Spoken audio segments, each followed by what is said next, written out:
আজকে কয়েকটা সাইনের কথা বলবো, যে সাইনগুলো আপনাদের থাকলে পুরোটাই মুখের সাইন, ইগনোর করবেন না, আর অবশ্যই সেই অনুযায়ী ট্রিটমেন্ট করাবেন। প্রথম সাইন হচ্ছে যে মুখে দুর্গন্ধ। মুখে দুর্গন্ধ মানেই দেখবেন যে হয় আপনার মুখে কোনো ক্যাভিটি হয়েছে, মানে ডেন্টাল ক্যারিস আর কি, তো সেটা হতে পারে, বা আপনার শরীরের ভিতর কোনো টক্সিন আছে, লিভারের কোনো প্রবলেম আছে, তাহলে মুখে দুর্গন্ধ হয়, বা শ্বাসের সাথে দুর্গন্ধ বেরোয়, মানে নিঃশ্বাসের সাথে অন্য কেউ, আপনি মুখ বন্ধ করে আছেন কিন্তু অন্য কেউ আপনার শ্বাসের দুর্গন্ধ পাচ্ছে, তো এগুলো ইগনোর করবেন না।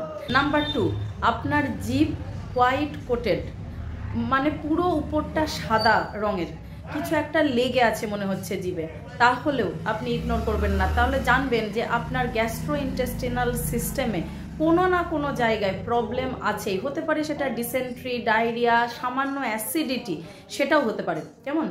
নাম্বার 3, মুখের ঠোঁট, মানে ঠোঁটটা আপনার ফাটা ফাটা, ড্রাই। তো সেই ড্রাই যদি হয় তাহলে বুঝতে হবে যে আপনার ওমেগা 3 ডেফিসিয়েন্সি থাকলেও থাকতে পারে।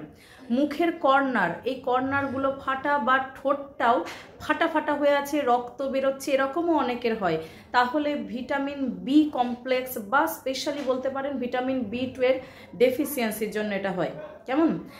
মুখের ভিতর লালা থাকে, লালা থাকলে কি হয়, সবসময় ময়েশ্চার থাকে, তো কারোর মুখ ড্রাই হয়ে যায়।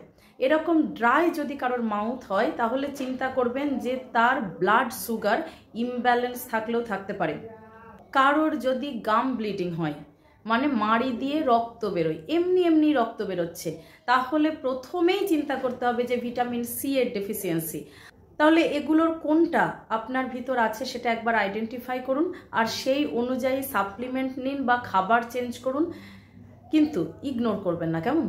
ভালো থাকুন, সুস্থ থাকুন, আর শেয়ার করুন এই ভিডিওটা। তার কারণ অনেকেই আমাদের আশেপাশে দেখবেন যে এরকম মানুষ অনেকেই ঘুরে বেড়াচ্ছেন, কিন্তু তাদের কোনো রকম হেলদোলই নেই যে তার ভিতরে কি ঘটছে বা ঘটছে না। Thank you.